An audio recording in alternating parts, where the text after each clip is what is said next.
तरफ जहां मृत्युंजय पागलों की तरह अपनी होने वाली दुल्हन शनाया और अपनी बहन मीरा को ढूंढने में लगा हुआ था और महक के ऊपर अपना गुस्सा निकालने के लिए बेताब हो रहा था, वहीं दूसरी तरफ महक, जिसे कुछ वक्त पहले मीरा के कमरे में जाते हुए देखा गया था, वो दबे पांव सारंग विला से बाहर निकालने की कोशिश कर रही थी।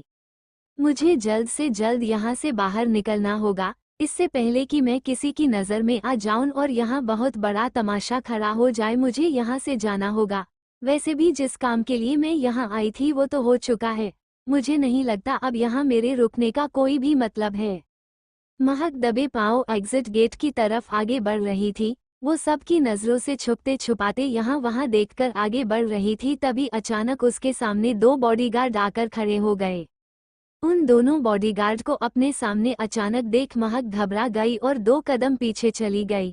उनसे बचने के लिए वो मुड़कर दूसरी तरफ भागने की कोशिश करने लगी, लेकिन फिर उसके सामने 2 और बॉडीगार्ड आ गए।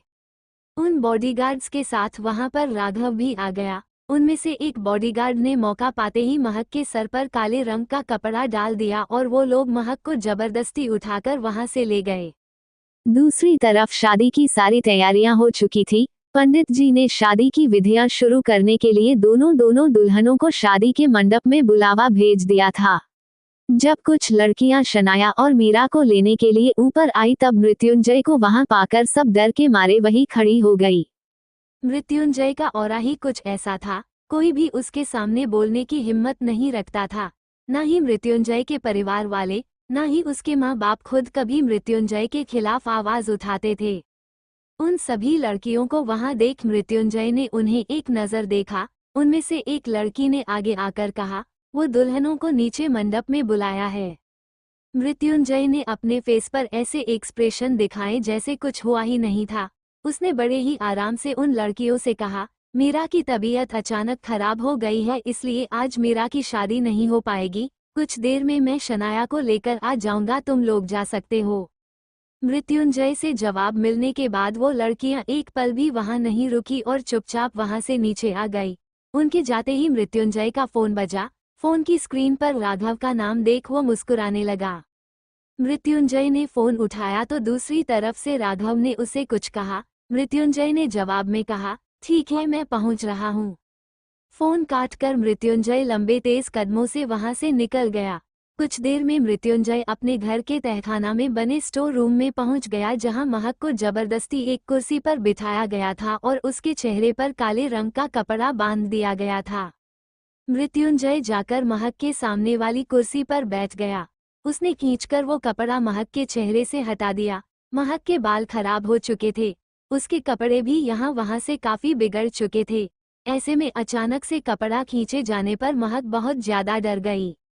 जैसे ही महक ने आंखें खोली, अपने सामने मृत्युंजय को पाकर वो घबरा गई।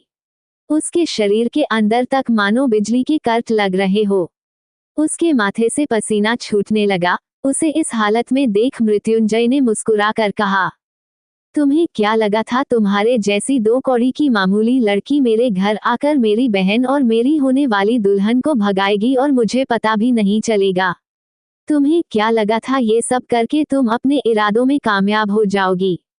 तुम्हें वो मिल जाएगा जो तुम्हें चाहिए था। तुम जैसी लड़कियां यही तो चाहती है। रातों रात अमीर बनने का तुम लोगों का यही तो हथियार होता है। लेकिन इस बार तुम जानती नहीं हो कि तुमने किससे दुश्मनी मोल ली है। मैं मृत्युंजय हूँ जो मौत से जीत सकता है। मृत्युंजय की बातों पर महक उसे ना समझ होकर घूरने लगी, जैसे उसे पता ही नहीं था कि मृत्युंजय किस बारे में बात कर रहा था। ये आप क्या कह रहे हैं? मैंने क्या किया है? आप मुझसे इस तरह से बात क्यों कर रहे हैं? और आप कौन से इरादों की बात कर रहे हैं? मुझे कुछ समझ नहीं आ रहा। महक की बातों पर मृत्युंजय को गुस्सा आ गया। उसने महक का जबड़ा बहुत ही कसकर पकड़ लिया, जिससे महक को दर्द होने लगा। भोले बनने का नाटक मेरे सामने मत करो, मैंने सब देख लिया है। तुमने मीरा को यहाँ से भगाया है ताकि तुम मुझे नीचा दिखा सको। 1 महीने पहले जो कुछ भी हुआ उसका बदला ले सको, यही सोचकर आज तुम यहाँ आई थी ना? इसलिए तुम ठीक शादी के कुछ वक्त पहले मीरा के कमरे में गई थी ना? क्या मीरा अपने कमरे में नहीं है? मीरा कहाँ चली गई? मुझे सच में इस बारे में कुछ भी नहीं पता। मैं तो बस वहाँ उसे कमरे में महक ने इतना कहा ही था कि मृत्युंजय ने गुस्से में उसकी बात बीच में काट दी और उसके गले को अपने एक हाथ में लेते हुए बोला, बहुत हो गया तुम्हारा नाटक, अब मैं तुम्हारी बकवास 1 मिनट और नहीं सुनने वाला।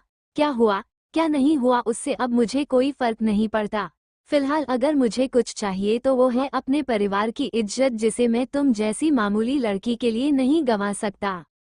मृत्युंजय ने एक हाथ आगे किया तो राघव ने उसके हाथों में शादी का जोड़ा थमा दिया।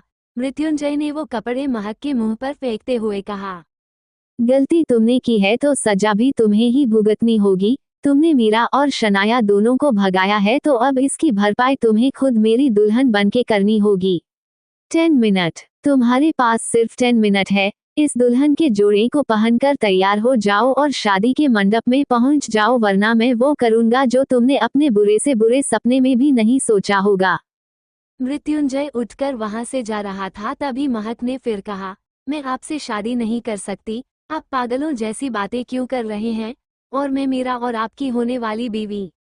महक अपनी बात पूरी कर पाती उससे पहले ही मृत्युंजय मुड़ा और महक के बालों को अपनी मुट्ठी में कसकर पकड़ उसका चेहरा ऊपर कर दिया। उसके चेहरे की काफी करीब आकर वो बोला, मैंने कहा ना, क्या हुआ क्या नहीं हुआ उससे मुझे कोई फर्क नहीं पड़ता। फिलहाल तुम चुपचाप इन कपड़ों को पहन लो, वरना मुझे खुद तुम्हें ये कपड़े पहने होंगे, जो शायद तुम्हें अच्छा ना लगे।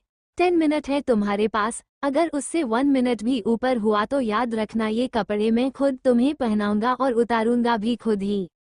1 महीने पहले ऐसा क्या हुआ था जिसका बदला महक मृत्युंजय से ले रही थी? क्या सच में शनाया और मीरा को भगाने के पीछे महक का हाथ था? क्या महक मृत्युंजय से शादी करने के लिए मान जाएगी? अगर कहानी अच्छी लगी तो अगला पार्ट देखने के लिए लाइक सब्सक्राइब जरूर करें।